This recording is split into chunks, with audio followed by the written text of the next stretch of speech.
इस वीडियो में हम अर्थिंग के बारे में बात करने वाले हैं। जब हम घर बनाते हैं या फिर हमारे घर की फिटिंग है वो करवाते हैं तो हमें अर्थिंग बहुत ही जरूरी करवानी चाहिए। अब जो बेसिकली ये अर्थिंग है, ये एक तो हमें लाइटनिंग जो स्ट्राइक होती है खराब मौसम में या बारिश के मौसम में, तो उस लाइटनिंग स्ट्राइक से हमें बचाती है। इसके अलावा कभी कभार जो हमारा ट्रांसफार्मर होता है वहां पे जो फ्लक्चुएशन आते हैं, उन फ्लक्चुएशन के कारण जो हमारी हाई वोल्टेज आ जाती है, उस हाई वोल्टेज से भी हमारे जो सिस्टम घर पे लगे होते हैं उन सिस्टम को प्रोटेक्ट करती है। इसके अलावा आपको कभी कभार किसी भी चीज से अगर करंट लग जाता है तो वो करंट लगने के चांस भी बहुत ही कम हो जाते हैं अगर आपने अपने घर पे अर्थिंग की है तो ऐसे में हम इस वीडियो में आपको आज यही बताने वाले हैं कि आपको अपने घर पे अर्थिंग क्यों करवानी चाहिए, कितनी अर्थिंग आपके घर पे होनी चाहिए, किस तरह से आप अर्थिंग करते हैं और कौन से तरीके की जो अर्थिंग है वो आपके घर के लिए बेस्ट रहती है।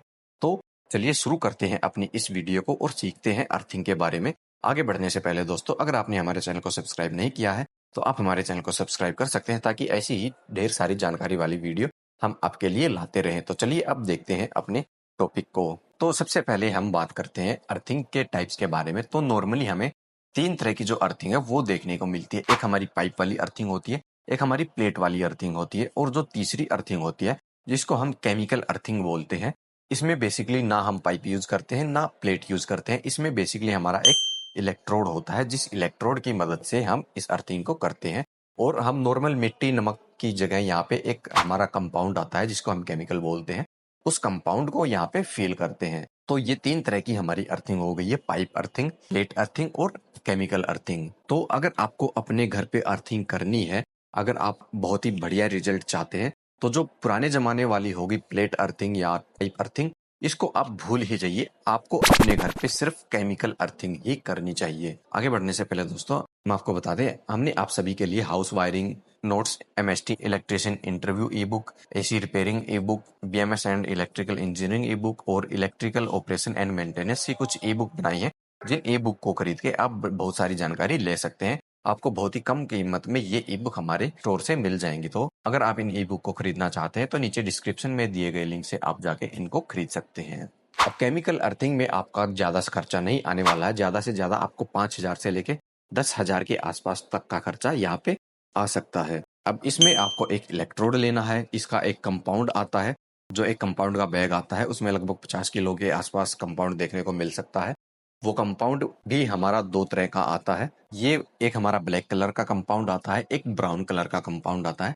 अब जो ब्लैक कलर का कंपाउंड होता है उसको हम नॉर्मली कहीं पे भी यूज कर सकते हैं, जबकि जो हमारा ब्राउन कलर का कंपाउंड आता है उसको जो हमारे हाईली सेंसिटिव डिवाइस होते हैं उनके लिए जो हम अर्थिंग करते हैं वहां पे हम इस ब्राउन कलर का जो कंपाउंड है उसका यूज कर सकते हैं। अब ये जो कंपाउंड होता है ये नॉर्मली जो हमारा चारकोल, साल्ट, एंटी क्रोजन जैसे जो केमिकल होते हैं इनका मिक्सचर ही होता है। जो हमारा ब्राउन कलर का कंपाउंड होता है उसमें बेसिकली हमें क्ले और बेंटेनाइट भी अलग से देखने को मिलता है, जबकि जो हमारा ब्लैक कलर का कंपाउंड है उसमें हमें ये क्ले और बेंटेनाइट देखने को नहीं मिलता। जो हमारा ब्राउन कलर का कंपाउंड होता है उसको हम जो हमारे ट्रांसफॉर्मर होते हैं या जहाँ की जो जमीन है वो बहुत ही सूखी है, ड्राई है, या हमारे और भी जो बड़ी मशीनें हैं उनके लिए हम इस ब्राउन कंपाउंड का यूज कर सकते हैं। जबकि जो हमारे घर हैं उनके लिए हमने बता दिया था कि आप जो ब्लैक कलर का कंपाउंड है उसका यूज कर सकते हैं।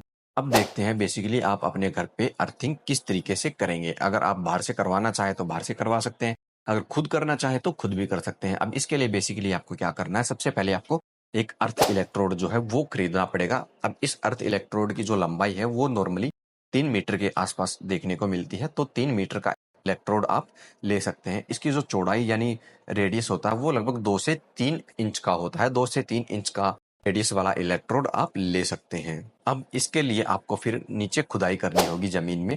आपने जितना बड़ा इलेक्ट्रोड लिया है उससे 3 से 4 इंच गहरा गड्ढा आपको खोदना है। मान लीजिए आपका इलेक्ट्रोड 10 फुट का है तो आपको 10 फुट 3 या 4 इंच का गड्ढा नीचे खोद लेना है।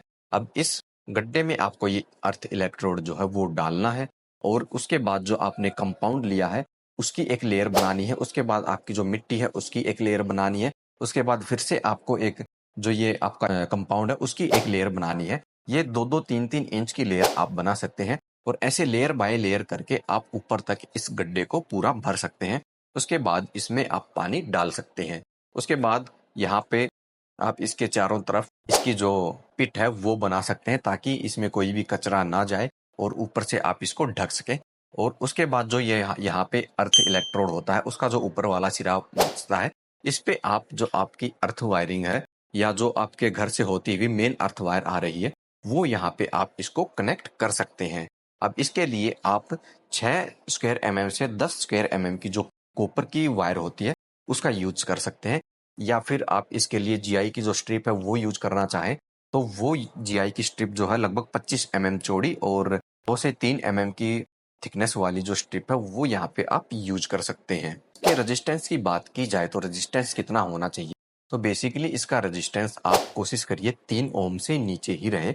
अगर 3 ओम से नीचे नहीं है तो ये 5 ओम तक भी चल सकता है, लेकिन किसी भी हालत में इसका जो रेजिस्टेंस है वो 5 ओम से नीचे ही रहना चाहिए। अब बहुत सारे दोस्त क्या करते हैं, वो अपने घर पे लाइटनिंग अरेस्टर भी लगाते हैं और बहुत सारे दोस्त लाइटनिंग अरेस्टर नहीं लगाते, जबकि आपको अपने घर पे लाइटनिंग अरेस्टर बहुत ही जरूरी है, ये लगाना ही चाहिए। आप लाइटनिंग अरेस्टर जो लगाएंगे उसकी जो अर्थ पिट बनाएंगे यानी अर्थिंग करेंगे, वो आपको सेपरेट अर्थिंग करनी है। यानी जो आप नॉर्मल घर का सिस्टम है उसके लिए अर्थिंग यूज कर रहे हैं, उससे इस लाइटनिंग अरेस्टर को बिल्कुल भी कनेक्ट नहीं करना है। उसकी एक सेपरेट अर्थिंग होनी चाहिए और जो हमारी नॉर्मल अर्थिंग है घर वाली है, उससे थोड़ा सा दूर हटके हमें लाइटनिंग अरेस्टर वाली जो अर्थिंग है वो बनानी चाहिए। इसके अलावा आप अपने घर पे अगर सोलर पैनल लगवा रहे हैं तो उस सोलर पैनल की भी आपको अलग से अर्थिंग करनी चाहिए। इसके अलावा आपका जो घर का सिस्टम है उसके लिए आपको कोशिश करनी चाहिए कि आप अलग अलग 2 अर्थ पिट जरूर बनवाएं, ताकि आपका जो रिस्क है वो और भी ज्यादा कम हो सके। अगर आप 2 अर्थ पिट नहीं बना सकते हैं तो आपको एक अर्थ पिट तो जरूर बनानी ही चाहिए, यानी अपने घर पे अर्थिंग करनी ही करनी चाहिए। ये बहुत ही इंपॉर्टेंट होती है। इससे जुड़ा अगर आपका कोई भी सवाल है तो आप हमें नीचे कमेंट में पूछ सकते हैं। इसके अलावा अगर आपको ये वीडियो पसंद आई है तो अपने दोस्तों के साथ शेयर कर सकते हैं। आप हमारी वीडियो को लाइक कर सकते हैं, कमेंट कर सकते हैं। इसके अलावा हमारे चैनल को भी सब्सक्राइब कर सकते हैं। इसके अलावा अगर आप इलेक्ट्रिकल की और भी जानकारी चाहते हैं तो इसके लिए आप हमारी लेफ्ट वाली और राइट वाली दोनों वीडियो देख सकते हैं।